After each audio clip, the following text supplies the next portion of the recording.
À des moments donnés dans la vie, il faut se rendre à l'évidence. Pour obtenir ce que l'on n'a pas encore eu, il faut faire ce que l'on n'a pas encore fait. Et donc, il faut changer un certain nombre d'habitudes. Vous ne pouvez pas continuer à lancer une balle contre le mur et espérer qu'elle ne rebondira pas. Les mêmes causes produisent les mêmes effets. C'est la raison pour laquelle je vous invite à prendre votre destin en main pour changer les choses. Même si vous avancez assez bien dans la vie, vous pourriez aller encore plus vite et atteindre des sommets au-delà de ce que vous espérez en appliquant tout ce que nous allons voir aujourd'hui. Nous allons parler de cette technique-là qui s'appelle aujourd'hui le monk mode. Je dis technique, mais c'est presque un mode de vie, seulement que c'est éphémère. Pendant 90 jours, vous allez prendre la résolution de faire un certain nombre de choses, d'apporter des changements dans votre vie. C'est un challenge de 90 jours. Je vous invite à suivre attentivement tout cela et à mettre en pratique après cette vidéo tout ce que nous allons voir. Ça va vous permettre de transformer votre vie bien plus vite que vous ne pouvez l'imaginer. On en parle tout de suite. Je suis Régis Sezin, entrepreneur multipotentiel, conférencier, formateur et artiste. Je partage avec vous sur cette chaîne du contenu propulsif pour vous aider à rêver, oser et créer. Hello les rocks, j'espère que vous êtes solides. Moi je suis en parfaite forme et je suis plein de gratitude envers l'univers. Aujourd'hui on va parler du monk mode. Si vous traduisez littéralement, c'est le mode monastique. C'est une façon en fait de décrire un certain nombre d'habitudes que l'on adopte pendant une durée déterminée pour pouvoir passer au niveau supérieur. Comment atteindre un niveau de performance plus élevé? C'est ça, finalement, le but du monk mode. Moi, je vais vous en parler à travers un plan en 10 étapes. Si vous êtes nouveau sur cette chaîne, je vous souhaite la bienvenue. Ici, on parle d'éducation financière, de mindset, de développement personnel, d'entrepreneuriat, bref, des sujets interconnectés qui permettent à chacun de prendre conscience de son potentiel et de l'exploiter au maximum. Alors, abonnez-vous et activez la petite cloche de notification. Cling, cling, cling. Alors, de quoi s'agit-il? Il faut comprendre que si vous voulez obtenir, comme je disais, des résultats différents ou des résultats meilleurs à ce que vous avez actuellement, il va falloir faire un certain nombre de sacrifices. Mais ce sont des sacrifices pour vous-même, donc ils en valent la peine. Premièrement, vous allez commencer à vous lever beaucoup plus tôt, à vous coucher beaucoup plus tôt également. C'est la technique 9-4. OK? Et considérez que tout ce qu'on va voir, ça doit tenir dans une fenêtre de 90 jours. Ne commencez pas pour arrêter au bout de 2 semaines et recommencer 4 jours. Ça ne fonctionne pas. Il faut que ce soit dans la constance. La technique 9-4, elle va dans les deux sens. Elle consiste à quoi? Elle consiste déjà à se coucher plus tôt, donc à se coucher à 9 h, à 21 h et à se réveiller à 4 h du matin. Vous me direz, oui, c'est difficile, nanani, nanana. Je vais vous donner une petite astuce. Lorsque vous vous retrouvez à 20 h 30, essayez d'évaluer ce que vous faites. À part ceux qui travaillent de nuit, qu'est-ce que vous faites de productif? Absolument plus rien. C'est parce que nous avons pris l'habitude de traîner sur nos téléphones ou d'être là, traîner devant la télé. Pour certains, ce n'est rien de constructif. Après 20 h, on ne fait généralement pas grand-chose de constructif. Ok? Donc, vous pouvez vous discipliner. C'est une question de volonté pour aller au lit à 21 h. Pourquoi? Parce que le sommeil avant minuit est le plus réparateur. Toutes les heures de sommeil qu'on a avant minuit sont 2 fois minimum plus réparatrices que celles que vous avez après minuit. C'est comme si 1 heure avant minuit, ça équivaut à 2 heures après minuit en termes de récupération. Et donc, vous allez pouvoir bénéficier déjà de 3 heures, qui vont être beaucoup plus que 3 heures en fait, avant de basculer dans la deuxième phase de minuit à 4 h du matin. Quand on dit 4 heures, ce n'est pas quelque chose qui doit forcément être à la lettre. Ça peut être 4 h 15, ça peut être un peu plus, un peu moins, ok? Mais ça vous permet d'être beaucoup plus productif. Vous vous réveillez avec une bonne récupération. Ensuite, il y a la fenêtre de 4 h à 9 h. Que se passe-t-il? Pendant cette fenêtre-là, vous pouvez faire énormément de choses. Et c'est le moment où on est beaucoup plus productif. C'est le moment où votre cerveau est frais, où vous allez pouvoir accomplir certaines tâches avec une certaine rapidité, où tout est très sharp, comme on dit. La fugacité des idées est là également. Ok? Donc, vous profitez de ce créneau horaire-là pour capitaliser sur les tâches les plus dures. Ça m'amène au deuxième point. Les 60 premières minutes de votre journée, donc quand vous vous réveillez, avant de commencer à travailler, elles sont super importantes. Ça peut être plus de 60 minutes, ça dépend. Mais globalement, vous devez faire un certain nombre de choses indispensables. Chacun a sa daily routine. Mais ce que vous allez retrouver à tous les coups, dans une daily routine gagnante, donc une routine quotidienne et matinale, ça va être la lecture. Ça, c'est sûr et certain. Tous ceux qui se lèvent tôt et qui pratiquent ce mode de vie, ne serait-ce que par moment. Lise, ça permet de réveiller les neurones. Ensuite, vous avez la méditation. Vous allez faire de la méditation, c'est très important. Ou la prière et où? Ça dépend des gens. L'essentiel, c'est de rester connecté à la source et de commencer sa journée en se disant « Ok, je suis connecté véritablement à ce qu'il y a de plus important et je vais pouvoir planifier ma journée, la visualiser, me mettre dans les bonnes conditions pour pouvoir ensuite aller affronter la journée. » Puis, il faut faire une certaine élaboration de ce que vous avez à faire. Normalement, la veille, en principe, vous avez déjà planifié la journée qui va démarrer. D'accord? Mais le matin, vous remettez tout ça en perspective et vous allez accomplir les tâches les plus importantes. Une fois que vous avez fini tout le reste, ce qui est professionnel, les tâches les plus importantes, vous les accomplissez en premier lieu avant 9 h. Comme ça, votre cerveau est bien frais. Vous faites ça tous les jours pendant les 90 jours. Vous verrez que ça deviendra un kiff de le faire tout le temps.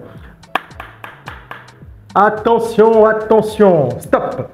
Les choses qu'il faut arrêter. Il y a énormément de choses qu'il faut arrêter de faire.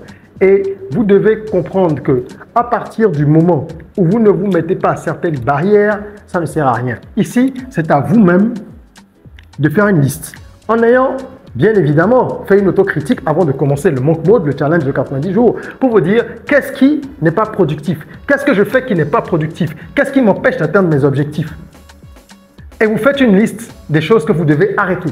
Si vous passez par exemple 45 minutes tous les jours sur Instagram, plus 1 heure sur TikTok, etc., ben vous dites il faut que je régule tout ça. Donc, vous devez ici absolument faire une liste avant de démarrer le challenge et vous verrez que ça va vous permettre d'être plus productif dans vos tâches et dans vos journées. En quatrième point, vous devez apprendre de nouvelles compétences. Et idéalement, bien sûr, des compétences qui rapportent de l'argent. Des compétences, comme on dit, qui sont rémunérées, très bien rémunérées. D'accord? Ça peut être, vous pouvez décider d'apprendre tout ce qui tourne autour du community management ou des intelligences artificielles. Ça ne veut pas dire que vous arrêtez de travailler. Vous continuez votre travail, votre vie normalement. Mais vous devez apprendre en plus au moins une nouvelle compétence, sinon plusieurs. Et ça, c'est indispensable parce que vous êtes dans de bonnes dispositions avec tout ce que vous faites. Votre cerveau, il est prêt à absorber de nouvelles informations. Profitez-en. Regardez quelles sont les compétences qui payent le plus, celles qui vont payer davantage dans les années à venir, celles qui peuvent venir en complément de ce que vous faites déjà pour vous permettre d'être plus performant dans votre travail. Et ce n'est pas forcément pour virer qu'on fait ça. On ne veut pas changer forcément de route, mais on veut être plus performant. Super, super important. En numéro 5, vous allez couper tout ce qui est dopamine. Ces deux-là sont liés parce que parmi les choses que vous allez retenir ou lister, il faut qu'il y ait ces activités-là. Les films X. Mais oui, il y a beaucoup de gens qui regardent ça. Un sondage a révélé récemment qu'entre 9 h et 17 h, il y a plus de 50% des gens qui vont sur des sites X en pleine journée. C'est hallucinant. Donc en pleine journée de travail. Vous devez absolument vous couper de la dopamine. La dopamine, c'est cette substance-là qui est sécrétée par le cerveau lorsqu'on est dans des activités qui procurent une certaine excitation. Et c'est une excitation qui est éphémère. C'est tout ce qui apporte du plaisir éphémère, immédiat. Donc la gratification, elle doit être reportée. Vous devez couper court à tout ça. Le grignotage, d'accord? Les films X, l'alcool, les téléphones à longueur de journée. Évidemment, on s'en servira toujours. Mais il faut que ce soit un usage beaucoup plus raisonné. Donc, vous coupez la dopamine parce qu'elle ne fait pas de bien sur le long terme. Même sur le moyen terme, elle ne fait pas de bien. Elle vous empêche d'être performant. Et quand on est dans la dopamine, ben c'est les jeux vidéo, c'est tout ce qui apporte des sensations fortes. Et on a toujours envie de plus. On a toujours envie de plus. C'est pour ça que les gens qui grignotent, vous verrez, ils ne s'arrêtent jamais.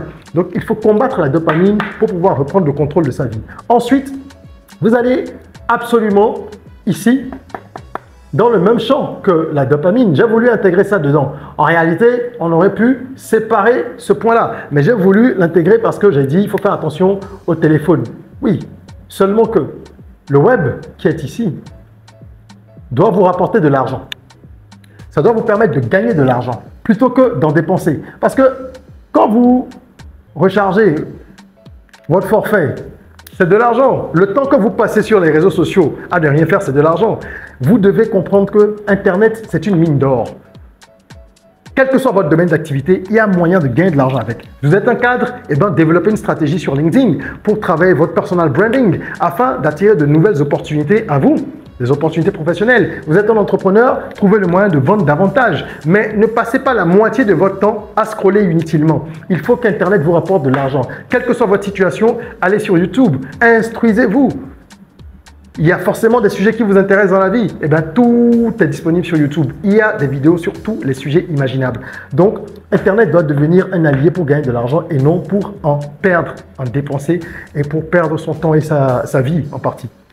Étape numéro 6, la responsabilisation. Ça, c'est très important. Vous devez faire un travail sur vous-même, l'autocritique et vous dire, mais qu'est-ce qui ne fonctionne pas dans ma vie? En fait, si je n'arrive pas à atteindre tel objectif, c'est parce que je n'ai pas fait ceci ou cela. Pourquoi est-ce que sur les 5 dernières années, je n'ai pas atteint la moitié ou le 10e même de mes objectifs? Qu'est-ce qui se passe? Vous devez mettre ça en perspective et avoir l'honnêteté de regarder les choses telles qu'elles sont. Parce que accuser la famille, accuser Dieu, accuser les collègues, accuser votre ex, accuser votre femme, accuser vos enfants, accuser les situations de la vie, etc., c'est de la déresponsabilisation. Vous devez vous responsabiliser. C'est en vous responsabilisant que vous allez sortir de l'excusite. Et ici, je veux mettre un point d'exclamation parce que c'est hyper dangereux. L'excusite, c'est hyper dangereux. Les gens passent leur temps à trouver des excuses pour justifier leur situation.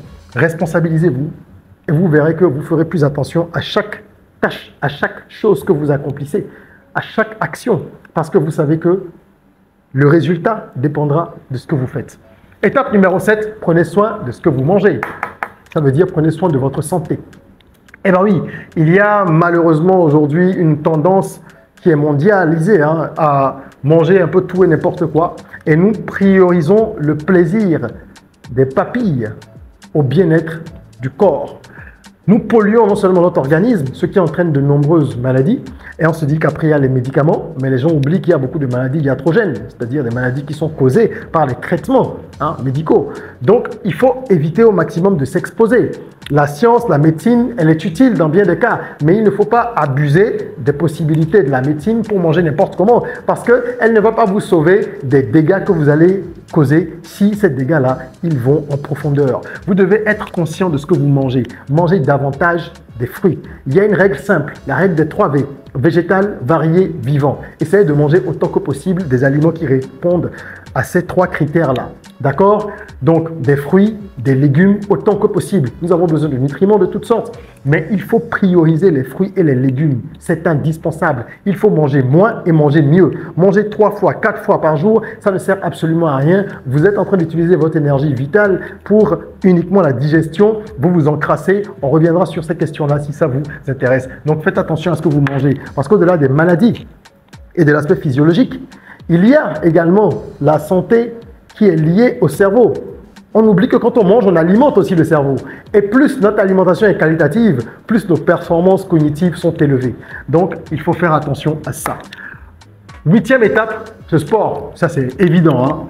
Tous les jours, le minimum, c'est 45 minutes. Minimum.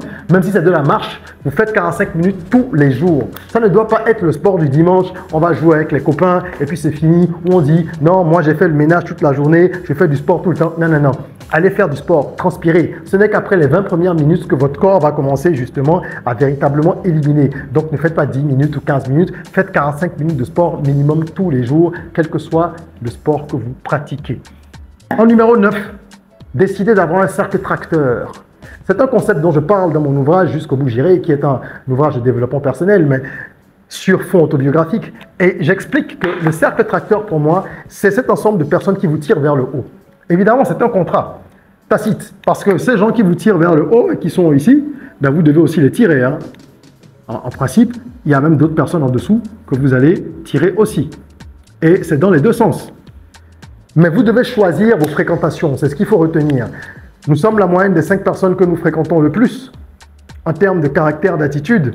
Et si vous voulez sortir de vos pensées limitantes, si vous voulez passer à un certain cap, vous devez fréquenter des gens qui ont de l'ambition, des gens qui rêvent grand, des gens qui ont des valeurs qui correspondent à celles que vous voulez cultiver. Et les gens autour de vous doivent vous permettre de monter. Ne traînez pas avec des personnes qui passent leur temps à faire la fête, qui passent leur temps à critiquer les autres, qui passent leur temps à se plaindre parce que ça va drainer vos énergies vers le bas. Et vous n'avez pas besoin de ça dans la vie, encore moins lorsque vous êtes en monk mode. Ici, vous pouvez chercher sur Internet, vous trouverez plein d'autres vidéos et contenus là-dessus. Et c'est pour la vie d'ailleurs, le cercle tracteur. D'accord? Construisez-vous vraiment un cercle utile et propulsif. Ça peut être avec des gens de votre famille ou pas du tout. Ça peut être avec des gens que vous connaissez depuis ou pas du tout. Ça peut être des gens du boulot. C'est des gens de différents cercles qui vous inspirent sur le plan professionnel, personnel, spirituel, etc. Très important. Et je finirai par le 10 qui en fait doit être établi normalement au début. Mais il y a des gens qui au départ, quand ils se lancent dans cette aventure, ne savent pas où ils veulent aller parce que peu de gens savent en fait quelle est leur mission de vie, la mission qu'ils se sont assignée ou celle qu'on leur a confiée, et peu savent où ils vont. Beaucoup de gens se laissent vivre. Donc, la pyramide ascensionnelle, c'est comme ça que j'appelle ce que je représente ici, elle n'est pas facile à établir au début pour tout le monde. Certains préfèrent commencer la transformation et en cours de route, grâce à la méditation, grâce à l'alimentation, grâce au sport, ils sont purifiés de l'intérieur, de l'extérieur, ils ont les idées plus claires et ils arrivent à définir leur pyramide ascensionnelle. Si ça vous intéresse, on refera une vidéo spécifiquement sur la pyramide ascensionnelle. Globalement, c'est quoi? Ça consiste à définir, si je mets par exemple là 2070, hein, c'est un exemple, et ici 2024, ça consiste à définir, selon des périodes de temps, les tâches qu'on aura à accomplir pour atteindre l'objectif ultime qui est en haut de la pyramide. Et pour ça, il faut connaître son objectif.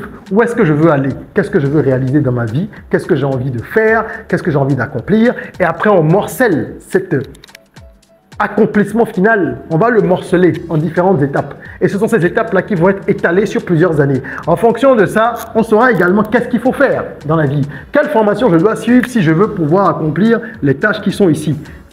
Vous commencez à comprendre. Très bien. Quel type d'activité je dois mener si je veux accomplir les tâches qui sont là et passer, tac, tac, tac, tac, ce niveau d'objectif. Voilà comment est-ce que on établit une pyramide ascensionnelle qui peut s'apparenter à un plan de carrière, mais ce n'est pas ça parce qu'il ne s'agit pas que du professionnel, il s'agit de votre vie en général. J'espère que cette vidéo vous aura été utile et que vous allez mettre en pratique ça. Le monk mode, c'est ça. Disparaissez pendant 90 jours et regardez comment votre vie sera transformée. Disparaissez. Arrêtez de passer de bar en bar, arrêtez de traîner inutilement sur les réseaux sociaux. Si vous vous y rendez, ça doit être pour des choses utiles, vous former, produire du contenu, etc.